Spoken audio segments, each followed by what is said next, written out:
Hello, everyone, and welcome to today's training on overcoming self-sabotage. Bit of a big topic, and I'm very grateful that you guys voted for this. It says that it's meaningful, that learning about this is going to be helpful for you. Now, as I've mentioned in the lead up to this, there'll be a workbook to go along with this training. So I do recommend jumping on that, spending a bit of time going through the worksheet, and just getting to know yourself a little bit better and maybe identifying some areas in which self-sabotage is potentially holding you back. So if you are joining me for the replay, go ahead and hashtag replay below. And if you're with me live, give me a wave so that I know you're hearing me. But let's get into it. So overcoming self-sabotage. In today's training, we're going to define what self-sabotage is and give you examples of how it can actually manifest on your health journey, in your fitness, in your fat loss. We're going to talk about why we self-sabotage and really understand that, as well as explore the concept of ambivalence. And then we're going to talk about practical strategies for building self-efficacy and actually overcoming self-sabotage. So I'm just going to keep checking in to make sure that there's no comments. Awesome. Now, in the world of self-sabotage, this is typically defined as any behavior that goes against ourself, our wider goals, and our values. So self-sabotage occurs when we destroy ourselves physically, mentally, or emotionally, or we deliberately hinder our own success and well-being by undermining personal goals and values. So self-sabotage can be seen as a pattern of thoughts or behaviors that you engage in, and often we don't even know it. But these behaviors and these thoughts, these patterns, they create obstacles that get in the way of achieving our goals. So kind of a big thing to tackle. Now, heading into this, I just want you to understand we all do self-sabotage to a degree, okay? In all sorts of areas of our lives, depending on a multitude of factors, okay? But how it can show up in our health journey is potentially engaging in negative self-talk. Perhaps you set unrealistic expectations like, I want to drop 10 kilos this week. Or you actually set goals that are far too low, and you do that to ensure that you're successful. Overtraining and undertraining are both examples of self-sabotage. Procrastination is a big one. Being past focused, so who you were in the past, what happened in the past. Perhaps this manifests as you saying, well, I tried this diet in the past and it worked. And again, if it worked, you would not be in the situation where you're trying to lose the weight again. So being past focused is a form of self-sabotage. Social comparison as well, comparing yourself to others, mindless eating, avoidance. This can often show up when it comes time to do your check-in, right? I know that avoiding doing your check-in is a way of basically self-sabotaging your success, because if we don't have that communication or that regular accountability, you basically stay in your comfort zone. So we're not moving forward. Lack of planning is a form of self-sabotage. All or nothing thinking is a form of self-sabotage. Self-isolation and giving up when things get difficult. Now, these are just some examples. Perhaps there are other forms of self-sabotage that you can think of, and they count too. This is not an exhaustive list by any means. But determining what causes self-sabotaging behavior is going to differ based on the person, right? However, usually self-sabotage is driven by fear, okay? So this can give rise to toxic perfectionism or habitual procrastination. And what happens is these behaviors then drive anxiety, which lead us to overthink and get kind of all up in our heads about the what ifs or worst case scenarios.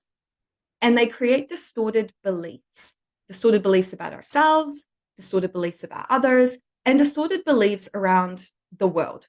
And what this can do is basically give us a skewed perception of ourselves and the world in which we live in. Now, I'm sure that we can all relate to having a harsh inner critic at times. Hopefully that critic is becoming quieter and quieter as you're progressing on your journey. But that inner critic, that noise, that self-talk, that can also cause us to engage in self-sabotaging behaviors. So the negative self-talk in itself is that self-sabotage, but the actions that follow from that also self-sabotage. Okay. And it's worth noting that this is, first of all, normal. And second of all, we can't necessarily view self-sabotage as necessarily a bad thing or a negative thing. Sure, it is an obstacle, it is getting in our way, and it's stopping us from achieving our goals. However, we need to understand the way that the brain works. Okay. So, why do we self sabotage? Self sabotage in itself is a protective mechanism.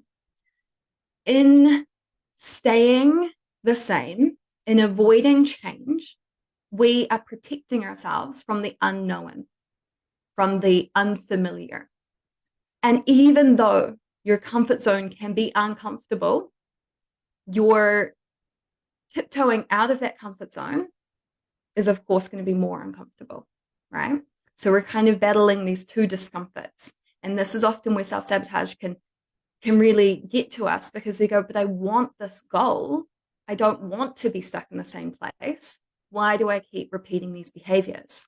And it simply is, well, not simply, but we can definitely attribute some of it to the fact that our brain is just constantly looking out for trouble. Now, diving in a little bit deeper, the reason why we might self-sabotage and the reason why that comfort zone might be so appealing is because of the beliefs that we have about ourselves. So usually we self-sabotage because we've got low self-worth or self-esteem. Okay. We're engaging in that negative self-talk, or we're trying to avoid negative emotions. So even something as simple as discomfort in going to the gym, that can be perceived as a negative emotion, right? Perhaps you've got anxiety about going to the gym. That negative emotion could drive you to self-sabotage and go, I'm just going to skip it today, right?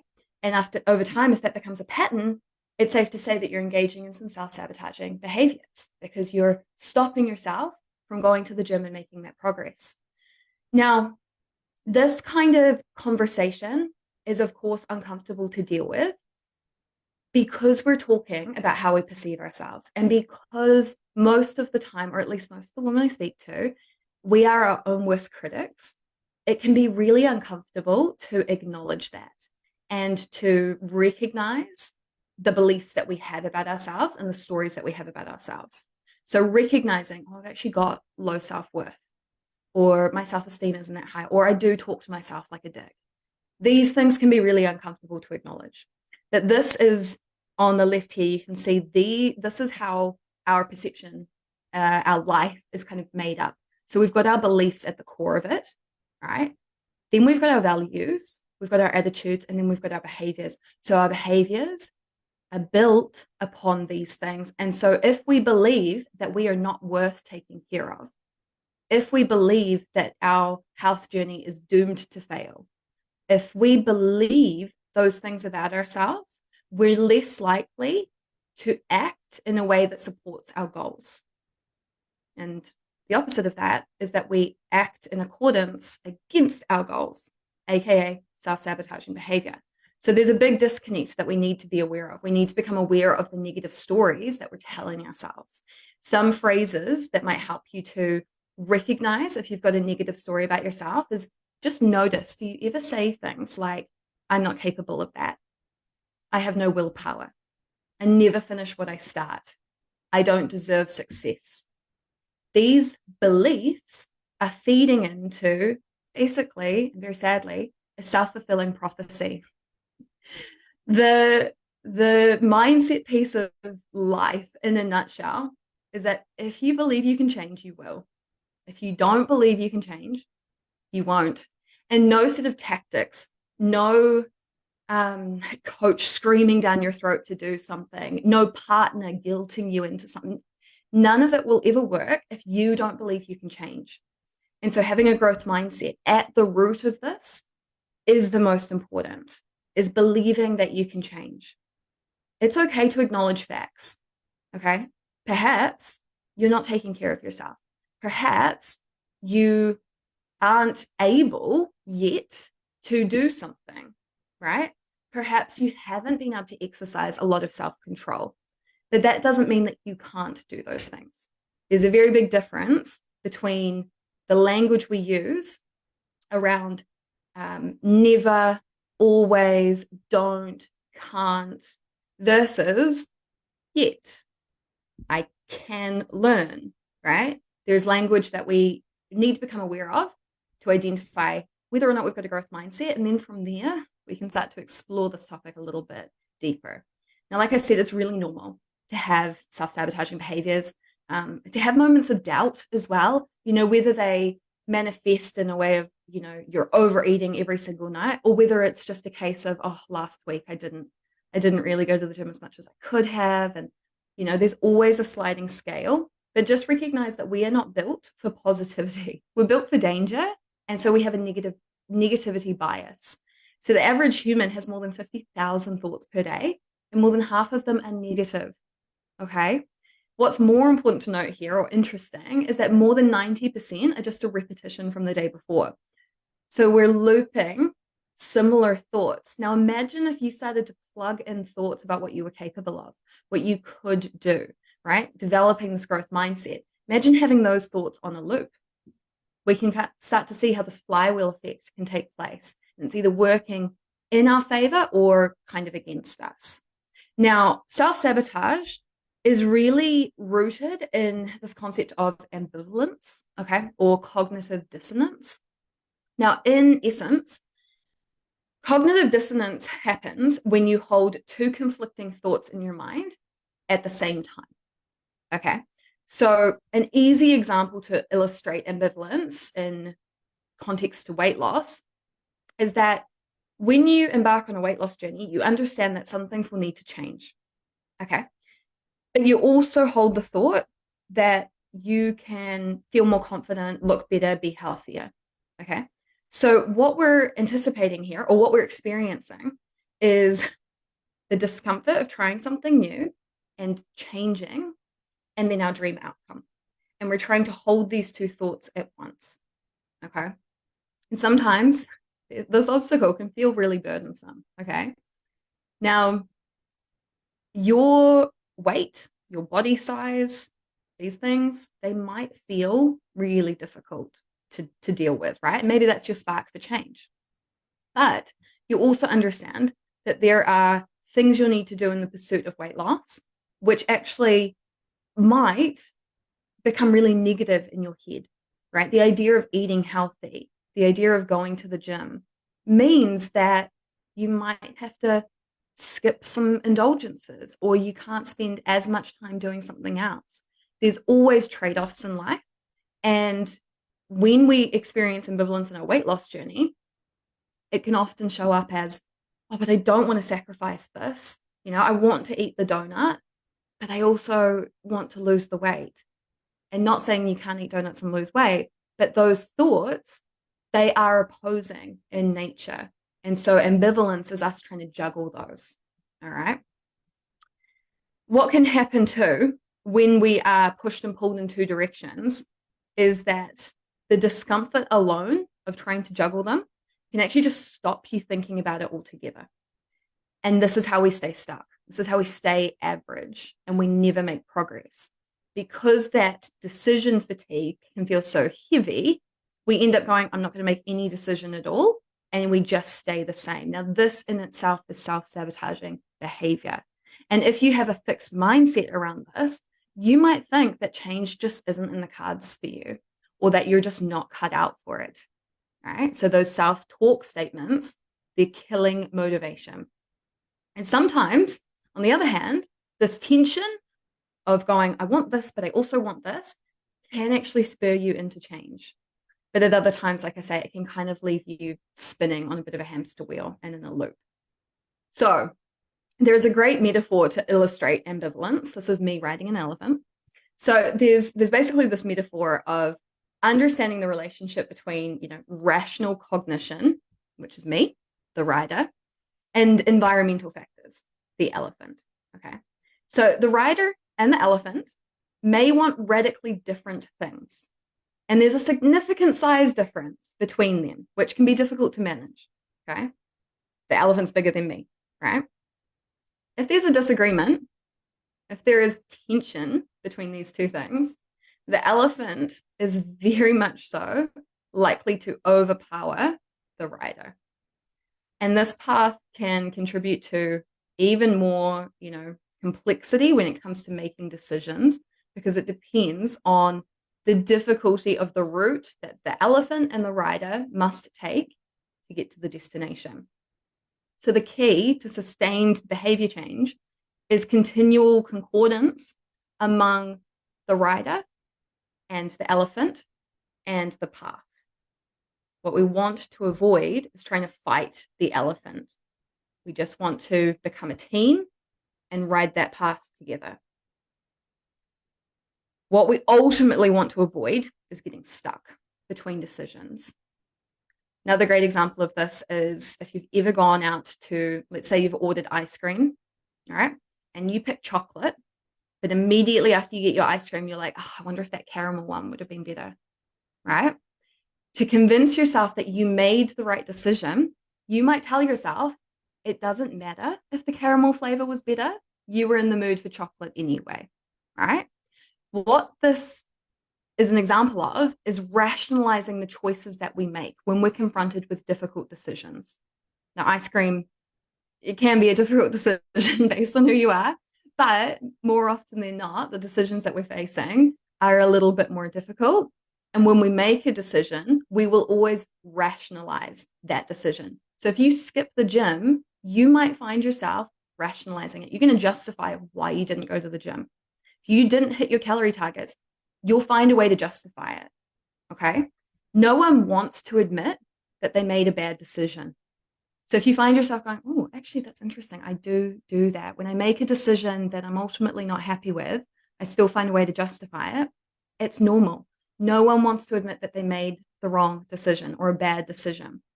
Your brain gets that instinctively, and it will adjust your attitude to support the choice that you made. Okay. Which also makes what you chose seem more attractive and what you didn't choose less attractive. So we actually feel better about our decision.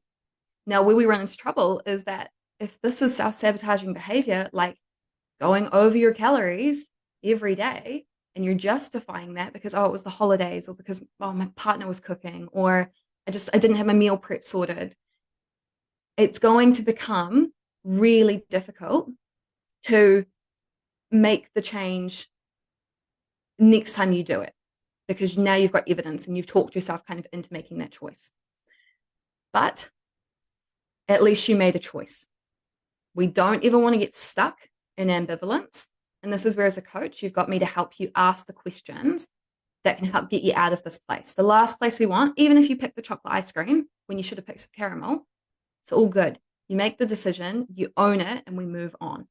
Okay. And the good news here too is that while you can talk yourself out of change and out of progress, you can actually talk yourself into change as well. So let's get into the fun stuff where we start talking about the strategies of overcoming ambivalence and self-sabotage. Drop me a thumbs up in the chat if this is making sense so far and if you've got a little nugget to take away. First thing we need to understand when it comes to actually taking action is that there's stages of change. Okay, so we've got pre-contemplation, contemplation, preparation, action, and then finally maintenance. So within pre-contemplation, and maybe you've never seen this before, maybe you've got a story in your head that you're just either making change or you're not. And maybe you've never considered, oh, actually, there are stages to this, and I can start to pick apart where I might be in different areas of my life. We do it when we're making job decisions, when we're making health decisions, all sorts of decisions. So in the pre-contemplation stage, what we typically find here is that there's reluctance. So you might be unwilling to actually consider change.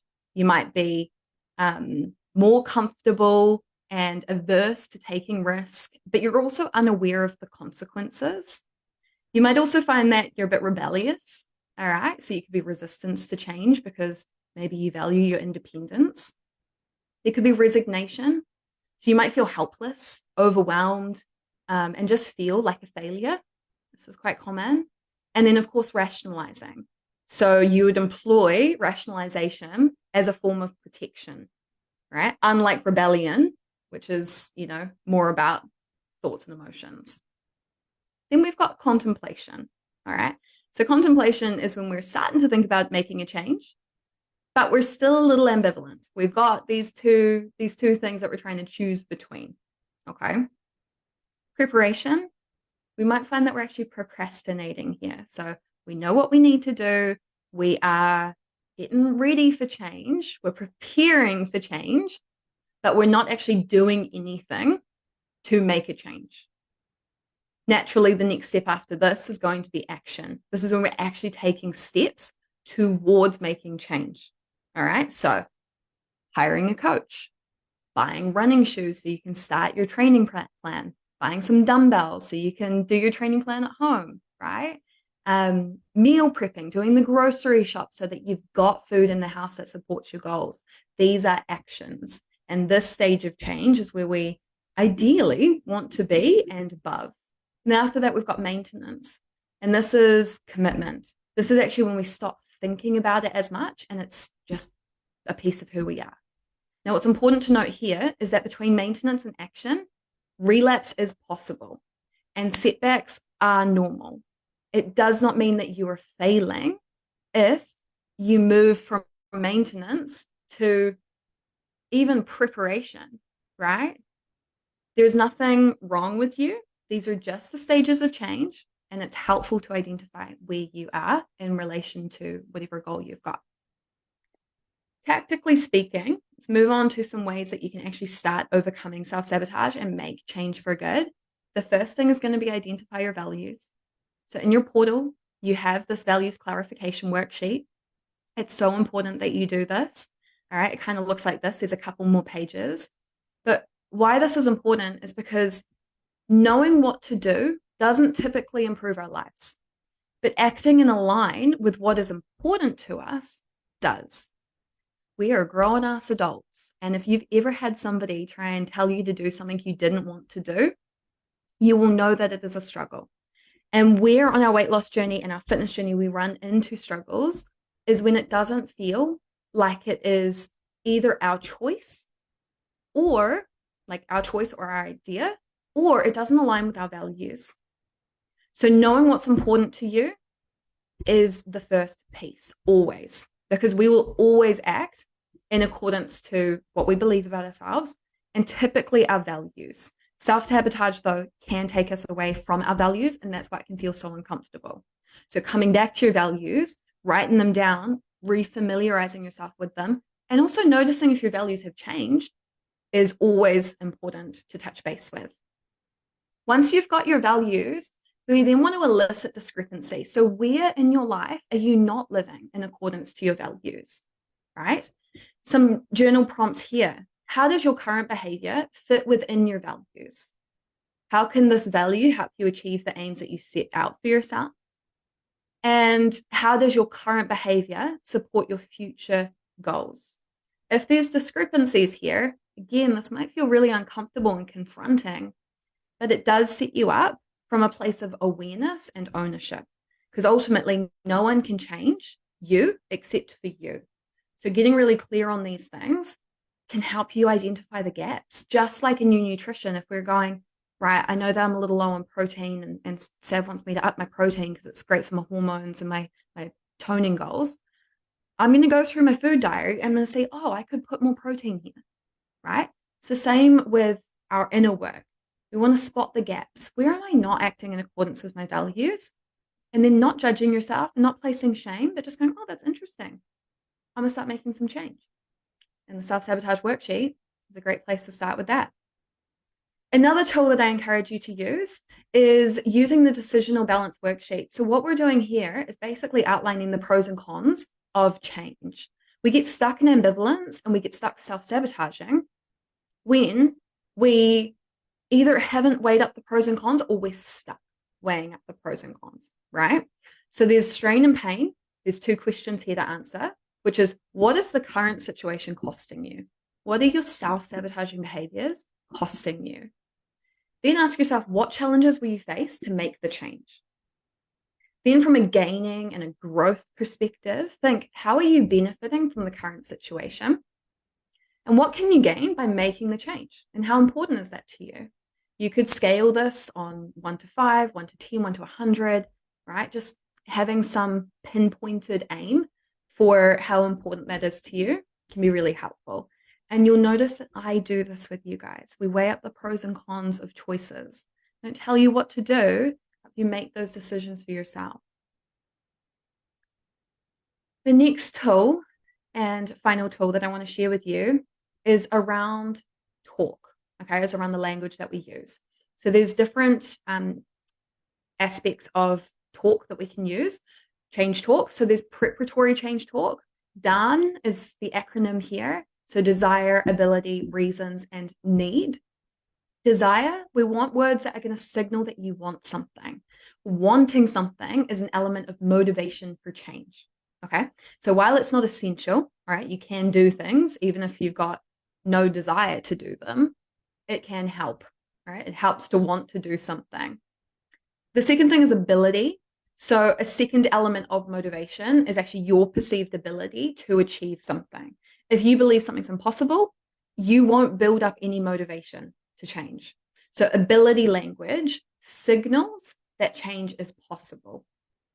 Then we've got reasons. What is your reason? Why do you want to change? Is it more energy for the kids? Is it to feel more confident? Reasons typically have a if-then structure. So for example, if I exercised, I would feel better in my skin. And then we've got need. So this is an element of motivation that stresses the importance of urgency, or just stresses the importance, okay? So needs don't say specifically why it's important, right? Because that's a reason, but looks more like I need to, I have to, I've got to, I can't keep going like this. These are some examples. Now, none of these alone or even together promise that change will happen. Okay, we can desire change, we can have the ability to change, we can have good reasons to change, and we can believe that we need to change, but it doesn't mean that we'll actually do anything about changing. So that is where mobilizing change talk comes in. So preparatory change talk reflects the pros of changing, whereas mobilizing change talk moves us towards a resolution. And this is simply because I can, I should, I want, and I need. They are not the same as I will. Mobilizing change talk is where we start to mobilize our change. Funny that. So mobilizing change talk is commitment language. It can look like I'm willing to or I'm prepared to.